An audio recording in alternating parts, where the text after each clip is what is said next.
نشابہ میری دوست تھی۔ والدین کے پیار نے اس کو زندگی کی سب خوشیاں دے رکھی تھیں۔ وہ غم جیسی کیفیت سے آشنا ہی نہ تھی۔ وہ اور میں کٹھے کالج جاتے۔ میں اکثر اسے مستقبل کے بارے میں پوچھتی۔ وہ کہتی میرا مستقبل بہت اچھا ہوگا۔ ہماری کلاس میں لڑکیاں اکثر شادی کے بارے میں بات کرتیں، لیکن اس کو ان باتوں کی پرواہ نہ تھی۔ اس کے نزدیک ایسی باتیں فضول اور قبل از وقت تھیں۔ اس کا یقین تھا جو قسمت میں ہوگا وہ مل جائے گا، پہلے سے کیا سوچنا۔ عبید اس کا تایا زاد تھا، گاؤں میں رہتا تھا اور پڑھائی کے سلسلے میں نشابہ کے گھر آیا ہوا تھا۔ اس نے امتحان دیتے ہی جاب ڈھونڈنی شروع کر دی۔ وہ نیک اور سمجھدار لڑکا تھا، بلا ضرورت کسی سے بات نہیں کرتا تھا۔ اس کی شخصیت میں ٹھہراؤ تھا، تبھی سب اس کی عزت کرتے تھے۔ جلدی اس کو ایک محکمے میں اچھی نوکری مل گئی۔ اس نے مکان کرائے پر لینا چاہا، لیکن نشابہ کے ابو نے اس کو منع کر دیا۔ کہا برخوردار، جب اپنا گھر موجود ہے پھر کرائے پر رہنے کی کیا ضرورت ہے۔ یوں وہ مستقل ان کے گھر رہنے لگا۔ نشابہ ریاضی میں کمزور تھی، جبکہ عبید اکیڈمی میں ریاضی پڑھا رہا تھا۔ نشابہ کی والدہ نے کہا کہ تم کسی غیر سے ٹیوشن پڑھنے کی بجائے عبید سے پڑھ لیا کرو، اس طرح ٹیوٹر کی بھاری فیس بھی نہیں دینی پڑے گی۔ وہ گھر میں رہتا ہے، تم کو ٹیوشن کے لیے گھر سے باہر کہیں جانا بھی نہ پڑے گا۔ عبید تو ریاضی کا ماہر تھا، اس کو بھلا اپنی کزن کو پڑھانے پر کیا اعتراض ہو سکتا تھا۔ وہ خود ان کا احسان اتارنا چاہتا تھا۔ نشابہ کو فارغ وقت میں گھنٹے 1.5 گھنٹے پڑھانے لگا۔ اس کے خیالات اپنے کزن کے لیے شفاف تھے، اپنے کام سے کام رکھتا تھا۔ نشابہ کو وہ اپنے خاندان کی عزت سمجھتا تھا۔ ایک دن میں ان کے گھر گئی، دیکھا کہ آنٹی بازار سے ڈنر سیٹ لائی ہیں۔ آنٹی یہ کس کے لیے ہے؟ میں نے پوچھا۔ بولی نوشی کے جہیز کے لیے ہے۔ یہ فکرہ سن کر پہلی بار میں نے اپنی سہیلی کے چہرے پر سرخی دیکھی، گویا اب اپنی شادی کے بارے میں سوچنے لگی تھی۔ جب ہم دونوں کمرے میں جا بیٹھیں، میں نے اسے پوچھا کیا آنٹی نے تمہارے لیے رشتہ دیکھ لیا ہے؟ کون ہے وہ خوش نصیب جو تمہارا ساتھی بننے جا رہا ہے؟ بولی ابھی تو کوئی ظاہر نہیں ہوا، سامنے آئے گا تو بتا دوں گی۔ ابھی ہم یہ بات کر ہی رہے تھے کہ اچانک سامنے سے عبید آتا دکھائی دیا۔ نشابہ نے اسے دیکھا تو چونک سی گئی۔ بے اختیار میرے منہ سے نکلا، کہیں وہ خوش قسمت یہ تو نہیں ہے؟ وہ جواب دینے کی بجائے مجھ کو حیرت سے دیکھنے لگی۔ اس دن سے پہلے میری سہیلی نے مستقبل کے بارے میں نہیں سوچا تھا۔ اس روز جب وہ بستر پر لیٹی، اس نے سوچا ہمارے گھر میں ہی لڑکا رہتا ہے اور میرا اس کی طرف دھیان ہی نہیں گیا۔ اپنے تمام عزیزوں اور رشتہ دار لڑکوں کا مقابلہ عبید سے کیا تو اس کو سب سے بہتر وہی نظر آیا۔ تبھی اس نے ارادہ کر لیا کہ اگر والدین نے اس کو انتخاب کا حق دیا تو وہ دوسروں پر عبید کو ہی ترجیح دے گی۔ اس کا خیال تھا کہ والد نے اس کی شادی کے لیے عبید ہی کا انتخاب کر رکھا ہے۔ اب وہ ہر روز سوچتی کہ کس طرح اپنے خیالات سے عبید کو آگاہ کرے۔ ڈر تھا کہ کہیں وہ ناراض نہ ہو جائے۔ ایک دن عبید اور نشابہ اکیلے کمرے میں بیٹھے پڑھ رہے تھے کہ اس نے باتوں باتوں میں کہہ دیا کہ وہ زندگی کے ایک اہم مسئلے کے بارے میں اس سے بات کرنا چاہتی ہے جو ان دنوں اس کو بہت پریشان کر رہا ہے۔ پھر اس نے ہمت کر کے کہہ دیا، عبید عرصے سے تم یہاں رہ رہے ہو، تم کو اندازہ ہو گیا ہوگا کہ میں کیسی لڑکی ہوں۔ ہمارے گھر اول تو کوئی رشتہ دار لڑکا آتا نہیں، بھولے سے اگر آ بھی جائے تو میں کسی سے بات نہیں کرتی۔ ہمارے گھر کا ماحول بہت ہی پاکیزہ ہے، تم جانتے ہو، اور تم بھی بہت اچھے ہو۔ میں چاہتی ہوں کہ تم سے وہ اہم بات شیئر کر لوں جو میرے دل میں ہے۔ میں کسی سے محبت وغیرہ کی بات نہیں کر رہی، لیکن اس عمر میں ہم کو جیون ساتھی کے بارے میں تو سوچنا ہی پڑتا ہے۔ میں تم کو اپنے لائق پاتی ہوں اور چاہتی ہوں کہ تم سے پوچھوں کہ تمہارا میرے بارے میں کیا خیال ہے۔ مجھے سچ سچ بتا دو اور جھجکنا بھی نہیں۔ کچھ دیر سوچنے کے بعد اس نے کہا، نشابہ تم بہت اچھی لڑکی ہو، اس میں شک نہیں۔ لیکن یہ کہہ کر اس نے نوشی کے چہرے کی طرف دیکھا۔ اس لڑکی کی آنکھوں میں اس کو امید کے دیے جلتے نظر آئے اور چہرے پر ایک خوش کن جواب کا انتظار تھا۔ وہ سمجھ گیا کہ اس کی کزن نے اس سے کیا کیا توقعات وابستہ کر لی ہیں۔ اس نے اپنی معصوم سی کزن کو نا امید کرنا مناسب نہ سمجھا۔ جب نشابہ نے خود توجہ دلائی، عبید نے بھی اس بارے میں سنجیدگی سے سوچنا شروع کر دیا۔ چاچا اسے یوں بھی بہت پیار کرتے تھے اور چچی بھی شفیق تھیں، ان کے گھر کا ماحول پرامن اور سکون بخش تھا، اور نوشابہ کو زمانے کی ہوا چھو کر نہ گئی تھی۔ وہ عام لڑکیوں سے بہت مختلف تھی، سادہ دل، سادہ لو مگر صاف کو۔ اس میں چالاکی نام کو نہ تھی۔ اس نے ٹھان لیا کہ مناسب وقت آئے گا تو اپنے والدین کو لا کر چچا سے نوشابہ کا ہاتھ مانگ لے گا۔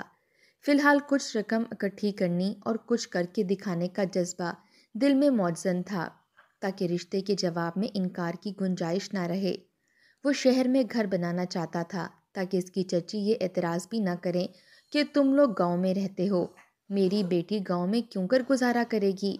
ادھر اس کے من میں یہ سوچیں چل رہی تھیں کہ انہی دنوں نوشابہ کے گھر مہمان آ گئے۔ یہ 2 لڑکیاں اور ان کی ماں تھی، رشتے میں اس کی خالہ ہوتی تھیں۔ یہ لوگ نواب شاہ سے آئے تھے۔ خالہ نے نوشابہ کو دیکھتے ہی تہیہ کر لیا کہ وہ اس من موہنی لڑکی کو اپنی بہو بنائیں گی۔ اس کا شوہر غلے کا ایک بڑا آڑتی تھا، اور بیٹا سعود اپنے والد کے ساتھ آڑت کے کاروبار میں ہاتھ بٹاتا تھا۔ غرض کہ یہ لوگ کافی دولت مند تھے۔ خالہ نے وقت ضائع کرنا مناسب نہ سمجھا اور جانے سے قبل اپنے بیٹے کے لیے رشتے کی بات کر دی۔ نوشابہ کی ماں نے کہا کہ سوچ کر جواب دوں گی، خاوند سے صلاح مشورہ کر لوں۔ وہ بولی میں ابھی یہی ہوں، خاوند سے آج رات مشورہ کر لو تاکہ میں فائنل جواب لے کر ہی جاؤں۔ بار بار آنے جانے سے تم کو بھی زحمت ہوگی اور مجھے بھی سفر سہنا پڑے گا۔ اس عورت نے جیسے نوشابہ کو بہو بنانے کا تہیہ کر رکھا تھا۔ اس کے دباؤ میں آ کر آنٹی نے شوہر سے بات کی۔ وہ بولے ابھی تو ہماری بیٹی پڑھ رہی ہے، ابھی سے اس کے رشتے کی کیا جلدی ہے، آخر بیٹی بیانی تو ہوتی ہے، رشتہ برا نہیں ہے۔ زبیدہ میری سگی خالہ کی بیٹی ہے اور یہ دیکھے بھالے لوگ ہیں، مجھے تو یہ رشتہ پسند ہے۔ لڑکا اکلوتا ہے اور باپ کی ہر شے کا وہی مالک ہے۔ اگر تم کو رشتہ پسند ہے تو جیسے چاہو کر لو۔ وہ بیوی کی طبیعت سے واقف تھے، کہنے لگے تم نے فیصلہ تو خود ہی کر لیا ہے، اب مجھ سے کیا پوچھتی ہو۔ میاں کا اندیہ لے کر آنٹی نے بہن کو ہاں کہہ دیا۔ عبید اس معاملے سے بے خبر اپنے خواب بنتا رہا۔ وہ روزانہ دفتر جاتا اور 1 ماہ بعد جب تنخواہ ملتی وہ 1 پائی بھی خرچ نہ کرتا۔ تمام تنخواہ چچی کے ہاتھ پر لا کر رکھ دیتا تاکہ جمع کر دی جائے، کام آئے گی۔ دراصل وہ تمام رقم اپنی شادی کی خریداری پر خرچ کرنا چاہتا تھا۔ وہ ڈیوٹی سے لوٹتا تو نوشابہ اس کی منتظر ہوتی، جلدی سے کھانا گرم کر کے دیتی۔ کچھ دنوں بعد زبیدہ خالہ پھر آ گئیں، کہنے لگی بہن میں تو اپنی نوشی کو انگوٹھی پہنا کر ہی جاؤں گی۔ 2-3 دن منتیں کیں اور اپنی بات منوا لی۔ نوشابہ کو پتہ چلا تو ماں سے بولی مجھ سے پوچھ تو لیا ہوتا، چپ رہو اور منہ مت کھولنا، خالہ زبیدہ سن لیں گی، ہمارے ہاں لڑکیوں سے نہیں پوچھا جاتا، تم کو اچھے برے کی کیا سمجھ ہے، ہم جو کریں گے صحیح کریں گے۔ اسی روز شام کو نوشابہ کی منگنی ہوئی تھی۔ گزشتہ رات ہی منگنی کی تیاریاں مکمل ہو گئی تھیں۔ خالہ زبیدہ پیسے والی تھیں، جا کر بازار سے تمام سامان خرید لائیں۔ نوشابہ کو دلہن کی طرح سجا دیا گیا۔ محلے کی تمام سہیلیاں اس کے گرد جمع ہو گئیں۔ عبید دفتر سے واپس آیا تو گھر کا نقشہ ہی اور تھا۔ اس نے پوچھا چچی جان یہ سب کیا ہے؟ وہ بولیں بیٹے نوشابہ کی منگنی ہو رہی ہے، سب کچھ جلدی میں ہوا، تم کو بتا نہ سکی۔ زبیدہ بہن بضد ہو گئیں کہ ابھی کے ابھی کرنی ہے، کیونکہ انہوں نے کل نواب شاہ لوٹ جانا ہے۔ عبید نے منگنی کا لفظ سنا، اس کا جسم سن اور ذہن پارا پارا ہو گیا، اس کی تمام امیدیں خاک میں مل گئیں۔ نوشابہ کی نظر جب عبید پر پڑی اس نے زور زور سے رونا شروع کر دیا، سوچ بھی نہ سکتی تھی کہ یہ دن دیکھنا ہوگا۔ نوشابہ کے رونے کی آواز سن کر عبید کو اندازہ ہو گیا کہ اس کی بے بسی کا۔ وہ مردہ قدموں سے اپنے کمرے میں چلا گیا اور سر پکڑ کر بیٹھ گیا۔ نوشابہ کو چین نہ آ رہا تھا۔ وہ اسی حالت میں عبید کے پاس پہنچی اور بولی میری بات سنو، یہ سب مجھ سے پوچھے بغیر ہو رہا ہے۔ والدین زبردستی میری منگنی سعود سے کر رہے ہیں، اب تم ہی کچھ کرو۔ وہ کہنے لگا جب تم سے کچھ نہ ہو سکا تو میں کیا کروں؟ میں تو یہاں بطور مہمان رہتا ہوں اور تمہارا اپنا گھر ہے، میرے دل میں اپنا خیال بھی تم نے ہی ڈالا تھا، اگر جرت نہ تھی تو اتنی باتیں نہیں کرنی تھیں۔ اب جیسا بھی ہو رہا ہے ٹھیک سمجھ کر قبول کر لو اور خود کو سنبھالو۔ یہ کہہ کر اس نے اپنا بریف کیس اٹھایا اور چلا گیا۔ نوشابہ کی امید ٹوٹ گئی۔ اس نے رو دھو کر منگنی کی انگوٹھی پہن لی، اس کے بعد عبید نے کرائے پر مکان تلاش کر لیا اور اکیلا ہی رہنے لگا۔ پاس کوئی بھی ہمدرد نہ تھا، ہر کوئی اس کو خپتی سمجھنے لگا کیونکہ ان دنوں وہ اپنی ذات سے بالکل بیگانہ ہو گیا تھا۔ میلے کپڑوں میں دفتر چلا جاتا اور کبھی ہوائی چپل پہن کر جوتے تک پہننے کا ہوش نہ رہتا۔ رفتہ رفتہ وہ کم کھانے کی وجہ سے گھلنے لگا، اسے بخار رہنے لگا۔ ایک دن تیز بخار تھا، جب بخار اترا تو زبان میں لکنت پیدا ہو گئی۔ اب وہ خود کو نہیں سنبھال سکتا تھا، اس کے اعصابی نظام میں کچھ گڑبڑ واقع ہو گئی تھی۔ اس کو دوست پہلے ہسپتال اور بعد میں اس کے والدین کے پاس لے گئے۔ اس کو گاؤں کے حکیم کو دکھایا اور کچھ جڑی بوٹیوں سے دیسی علاج کروایا، مگر افاقہ نہ ہوا۔ رفتہ رفتہ اس کا ایسا حال ہو گیا کہ وہ ہاتھ میں پانی سے بھرا ہوا گلاس بھی نہ پکڑ سکتا تھا۔ دوبارہ اسے شہر لائے ایک ماہر ڈاکٹر کو دکھایا۔ اس نے کہا بہت دیر ہو چکی ہے، شروع میں لے آتے تو شاید علاج ہو پاتا۔ غرض اس نے لا علاج قرار دے دیا، کہا کہ کمر کی سرجری سے ایک چانس ہے، مگر مہروں کا یہ آپریشن اگر ناکام رہا تو مکمل معذوری کا خطرہ ہے، 50-50 صحیح ہونے کا امکان ہے۔ اس پر عبید کے والدین نے سرجری کرانے کی ہمت نہ کی اور بیٹا ہمیشہ کے لیے ویل چیئر پر آ گیا۔ ہر ایک کو اجنبی نگاہوں سے دیکھتا تھا۔ نوشابہ کو کچھ پتہ نہ تھا کہ عبید کی کیا حالت ہے۔ وہ کبھی گاؤں نہ گئی تھی اور نہ جا سکتی تھی، البتہ اس کے ابو جاتے تھے اور بھتیجے کو دیکھ آتے تھے، مگر وہ گھر میں کسی سے اپنے بھتیجے کی بیماری کا تذکرہ نہ کرتے تھے۔ منگنی کے 4 ماہ بعد شادی کا سلسلہ شروع ہو گیا۔ ادھر نوشابہ کی شادی کی شہنائیاں بج رہی تھیں، ادھر عبید کی بیماری میں پیچیدگیاں بڑھتی جا رہی تھیں۔ تاہم وہ چپ رہتا تھا، جیسے کسی نے اس کے لبوں پر تالے لگا دیے ہوں۔ شادی کا دن آ گیا، نوشابہ دلہن بن گئی۔ اس کے چہرے پر خوشی نہ تھی، سجا ہوا چہرہ اجاڑ لگ رہا تھا۔ وہ اتنی دکھی ہو رہی تھی کہ دکھ سے رو بھی نہیں سکتی تھی۔ اس کے تمام سنہرے خواب چکنا چور ہو چکے تھے۔ شادی کے دن بھی وہ دعا مانگ رہی تھی کہ عبید آ جائے۔ اس کو خبر نہ تھی کہ اس کا نہ آنا بہتر تھا۔ نکاح کے وقت رجسٹر پر دستخط کرتے ہوئے اس کے ہاتھ کانپ رہے تھے۔ میری عزیز سہیلی کسی اور کی دلہن بن کر بیاہ کر اپنے گھر چلی گئی۔ وہ اب خاموش خاموش رہتی تھی، کیونکہ اس کے ذہن میں عبید کی تصویر جم گئی تھی۔ وہ اسے بھلا نہ سکتی تھی۔ دولہا دیکھنے میں بھلا تھا، مگر اچھا آدمی نہ تھا۔ کسی اور کا تو نقصان نہ کرتا تھا، مگر اپنی بری عادتوں سے خود کو نقصان ضرور دیتا تھا۔ وہ نوشابہ کے ساتھ ٹھیک رہتا تھا، مگر اس کی اپنی ایک پرسنل زندگی تھی، جس کی وجہ سے بیوی نظر انداز ہوتی تھی۔ دولت کافی تھی اور وہ بغیر دوستوں کے رہ نہیں سکتا تھا۔ دولت بھی بغیر محنت کے اسے مل گئی تھی۔ وہ ایسے لوگوں میں سے تھا جن کے دم سے بلا خانے آباد ہوتے ہیں۔ وہ عیش و عشرت کی محفلوں کا رسیا تھا۔ عمر میں بھی نوشابہ سے 15 برس بڑا تھا۔ ماں سعود کو سمجھاتی، مگر وہ ان مشاغل کا اس قدر عادی ہو چکا تھا کہ اگر خود کو روکتا بھی تھا تو قدم نہیں رکتے تھے۔ کسی روز نہ جانے کا عہد کر لیتا، تب دوست بلانے آ جاتے۔ اس کی یہ عادتیں بھی درگزر ہو جاتیں کہ وہ رات کو دیر سے آنے کی سوا نوشابہ کو اور کوئی تکلیف نہیں دیتا تھا۔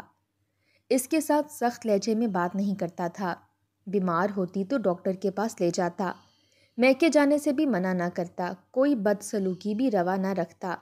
بس یہ چاہتا تھا کہ بیوی اس کی پرائیویٹ معاملات میں دخل نہ دے اور نہ ہی اس سے پوچھا کرے کہ تم رات کو کیوں دیر سے گھر آتے ہو اور کہاں رہتے ہو۔ وہ بیوی کے دباؤ کے بغیر بالکل آزاد زندگی گزارے جیسے غیر شادی شدہ مرد زندگی گزارتے ہیں۔ اب اس کی طرف سے سبھی گھر والوں کو پریشانی لاحق رہنے لگی کہ وہ آئے دن پولیس کو مطلوب رہتا تھا۔ ماں باپ سوچتے آخر اس کی ایسی کیا سرگرمیاں ہیں کہ پولیس اس کا پوچھنے تک آ جاتی ہے۔ وہ تھانے جا کر رقم بھراتا اور وہ لوگ کچھ عرصہ چپ بیٹھ جاتے۔ خدا جانے اس نے کس قسم کے مجرمانہ روابط بڑھا لیے تھے کہ جس کی وجہ سے پولیس گھر تک آ جاتی تھی۔ اس وجہ سے گھر والے پریشان رہنے لگے۔ ایک دن جب نوشابہ میکے آئی، کسی نے اس کو بتا ہی دیا کہ عبید کا اعصابی نظام ایک بار بہت تیز بخار کی بات متاثر ہوا تو اب تک ٹھیک نہیں ہو سکا۔ اب وہ ویل چیئر پر رہتا ہے۔ یہ سن کر میری دوست کو بہت صدمہ پہنچا۔ ایک طرف شوہر کی بے راہ روی کا دکھ اور دوسری جانب عبید کی بیماری کا سن کر اس کا سکون ختم ہو گیا اور اسے چپ لگ گئی۔ دن رات سوچتے رہنا اس کا معمول ہو گیا۔ وہ کسی بات میں دلچسپی نہ لیتی تھی اور نہ کہیں آتی جاتی تھی۔